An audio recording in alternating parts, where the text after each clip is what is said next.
ini saya akan menjelaskan materi mengenai perbandingan beberapa negara dengan Indonesia dari sudut tinjauan pendidikan nasionalnya, landasan filosofis, psikologi, sosial budaya, dan iptek kurikulumnya, serta organisasi kurikulumnya khususnya untuk pendidikan sekolah dasar.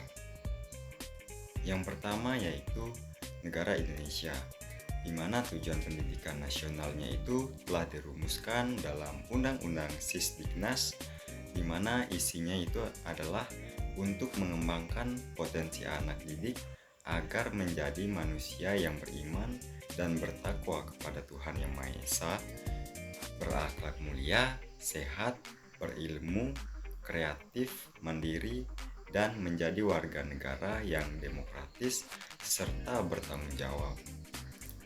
Selanjutnya yaitu landasan filosofis, psikologi, dan sosial budaya. Landasan filosofis di Indonesia adalah Pancasila. Pancasila adalah dasar filosofis dari sistem pendidikan di Indonesia, seperti keadilan sosial, demokrasi, dan persatuan, yang mendasari kurikulum untuk menciptakan warga negara yang berkualitas dan memiliki nilai-nilai kebangsaan. Yang kedua adalah Undang-Undang 1945. Konstitusi Indonesia yang diwujudkan dalam Undang-Undang Dasar 1945 juga menjadi dasar filosofis kurikulum. Kurikulum harus memastikan pemahaman warga negara terhadap hak dan kewajiban mereka sesuai dengan konstitusi. Selanjutnya yaitu landasan psikologis. Teori pembelajaran kurikulum di Indonesia mencerminkan prinsip-prinsip psikologi perkembangan, teori-teori pembelajaran, dan pendekatan-pendekatan pengajaran yang sesuai dengan tahap perkembangan kognitif, emosional, dan sosial siswa. Yang kedua adalah diferensiasi. Kurikulum harus mencoba memenuhi kebutuhan keberagaman siswa, mengakui perbedaan individu dalam gaya belajar, bakat, minat, dan tingkat kemampuan. Selanjutnya yaitu landasan sosial budaya, di mana salah satunya yaitu kearifan lokal.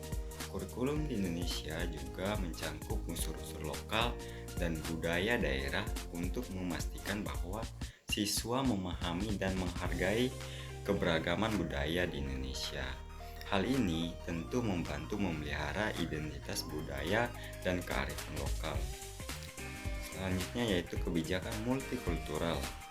Kurikulum mencerminkan semangat multikulturalisme dan toleransi sebagai upaya untuk mempromosikan pemahaman dan harmoni antara berbagai kelompok etnis, agama, dan budaya di Indonesia. Selanjutnya yaitu iptek kurikulum di Indonesia. Iptek digunakan untuk meningkatkan kualitas dasar dan memberikan akses ke materi pembelajaran yang lebih baik. Selain itu, perkembangan iptek memungkinkan pembelajaran jarak jauh melalui platform seperti Zoom dan Google Classroom. Selanjutnya yaitu organisasi kurikulum di Indonesia. Indonesia memiliki kurikulum sekolah dasar yang mencakup mata pelajaran seperti matematika, bahasa Indonesia, IPA, IPS, seni, pendidikan jasmani, dan pendidikan agama. Organisasi sekolah dasar biasanya melibatkan kepala sekolah, guru-guru, staf, dan administrasi. Waktu belajar biasanya sekitar 6 jam per hari atau 5 hari dalam seminggu. Yang kedua adalah negara Mesir. Tujuan pendidikan nasionalnya adalah menerapkan konsep yang terstruktur, menjalankan fungsi manajemen yang terukur, kemudian peninjauan atau evaluasi dari sistem yang telah berjalan. Selanjutnya yaitu landasan filosofis kurikulum di Mesir, Yang pertama yaitu nilai-nilai Islam. Mesir memiliki mayoritas penduduk Muslim dan landasan filosofis utama dalam kurikulum seringkali mencerminkan nilai-nilai Islam seperti etika, moralitas, dan penekanan terhadap pemahaman agama. Yang kedua yaitu landasan psikologis. Yang pertama, teori pembelajaran. Kurikulum Mesir mungkin mengintegrasikan teori-teori psikologis tentang pembelajaran seperti teori konstruktivisme atau teori perkembangan kognitif Piaget untuk merancang metode pengajaran yang selanjutnya yaitu landasan sosial budaya. Nilai budaya. Kurikulum Mesir akan mencerminkan nilai-nilai dan norma-norma sosial dalam masyarakat dengan fokus pada menjaga dan mewariskan budaya Mesir kepada generasi muda. Selanjutnya yaitu iptek kurikulum di Mesir. Iptek di Mesir dipengaruhi oleh beberapa faktor, termasuk sistem pendidikan nasional, kebijakan pemerintah, dan perkembangan sosial dan ekonomi. Terdapat beberapa informasi umum mengenai iptek dalam kurikulum Mesir, seperti kurikulum pendidikan. Kurikulum di Mesir dirancang untuk mencakup beberapa disiplin ilmu, termasuk iptek. Kurikulum pendidikan tinggi mencakup program-program dalam bidang iptek seperti teknik, ilmu komputer, dan ilmu pengetahuan alam, kedokteran, dan sebagainya. Selanjutnya yaitu organisasi kurikulum di Mesir. Organisasi kurikulum sekolah dasar di Mesir dapat bervariasi tergantung pada kementerian atau lembaga pendidikan yang mengawasi sistem pendidikan. Namun secara umum ada beberapa pelajaran yang umumnya diajarkan di sekolah dasar di Mesir. Yang pertama itu adalah bahasa Arab, yang kedua matematika, ketiga ilmu pengetahuan, yang keempat studi sosial, yang kelima pendidikan agama, dan yang terakhir adalah bahasa Inggris. Selanjutnya adalah negara Finlandia. Tujuan pendidikan nasionalnya adalah pendidikan universal yang berkualitas baik. Maksudnya adalah pendidikan yang gratis, inklusif, dan komprehensif yang sama diberikan kepada semua warga negara. Selanjutnya yaitu landasan filosofis. Yang pertama ada kesetaraan. Filosofi dasar kurikulum Finlandia adalah kesetaraan. Mereka percaya bahwa setiap individu memiliki hak yang sama untuk mendapatkan pendidikan yang berkualitas, tidak peduli latar belakang sosial atau ekonominya. Selanjutnya yaitu landasan psikologi. Yang pertama ada pendekatan holistik. Pendekatan pendidikan Finlandia sangat memperhatikan perkembangan holistik anak, bukan hanya aspek akademisnya.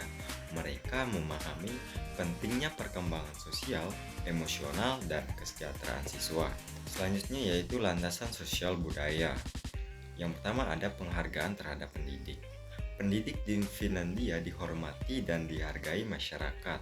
Mereka memiliki otonomi dalam metode pengajaran dan kurikulum mereka. Selanjutnya iptek kurikulum di Finlandia. Sistem pendidikan di Finlandia terkenal karena pendekatan inovatifnya terhadap pembelajaran, termasuk ada bidang ilmu pengetahuan dan teknologi iptek.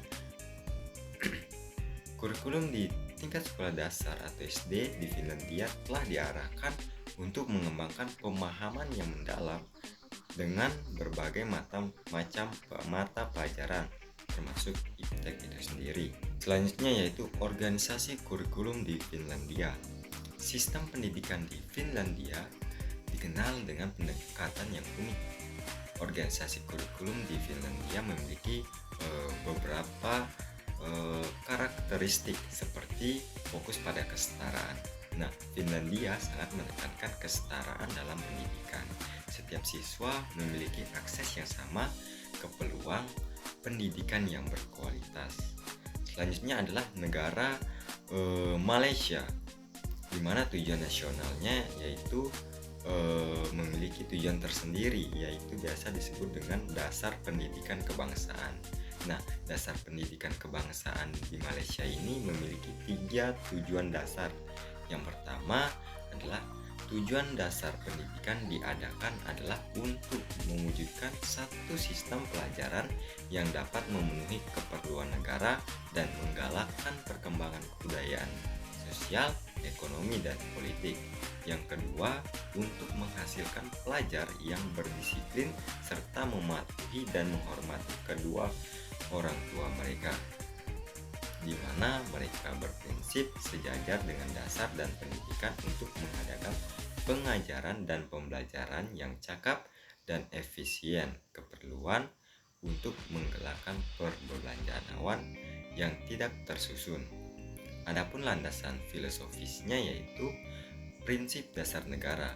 Malaysia adalah sebuah negara berdaulat yang menganut sistem pemerintahan demokrasi parlementer, di mana prinsip-prinsip demokrasi seperti hak asasi manusia dan supremasi undang-undang adalah bagian penting dari landasan filosofi negara ini. Yang kedua adalah psikologi. Keberagaman etnis. Malaysia memiliki berbagai kelompok etnis termasuk Melayu, Cina, India, dan etnis-etnis lainnya. Psikologi sosial di masyarakat seringkali melibatkan pemahaman terhadap perbedaan budaya, nilai, dan norma-norma sosial yang ada di antara kelompok-kelompok pendidikan. Selanjutnya yaitu sosial budaya seperti multikulturalisme. Malaysia dikenal karena keberagaman budayanya. Ini tercermin dalam bahasa, pendidikan, tradisi, agama, dan festival yang beragam. Selanjutnya yaitu iptek dalam pendidikan dasar Malaysia mencakup pengajaran mata pelajaran sains, matematika, teknologi informasi, dan berbagai disiplin ilmu terkait lainnya. Tujuannya adalah untuk mengembangkan konsep pemahaman siswa tentang konsep-konsep ilmiah dan keterampilan berpikir kritis. Selanjutnya yaitu organisasi kurikulum di Malaysia. Sistem pendidikan di Malaysia memiliki organisasi kurikulum yang struktur dan diatur oleh Kementerian Pendidikan Malaysia atau KPM. Dimulai dari pendidikan prasekolah, pendidikan dasar yang dimulai dari tahap awal dan rendah. Pendidikan dasar di Malaysia terdiri atas 2 tahap, yaitu tahap awal di tahun 1 sampai 3 tahun dan di tahap rendah di tahun keempat dan keenam. Pendidikan menengah di Malaysia terdiri dari 2 tahap juga, di mana pendidikan menengah rendah itu tingkatan 1 sampai 3, sedangkan menengah atas tingkatan 4 sampai 5. Dan selanjutnya yaitu pendidikan tinggi dan pendidikan vokasional.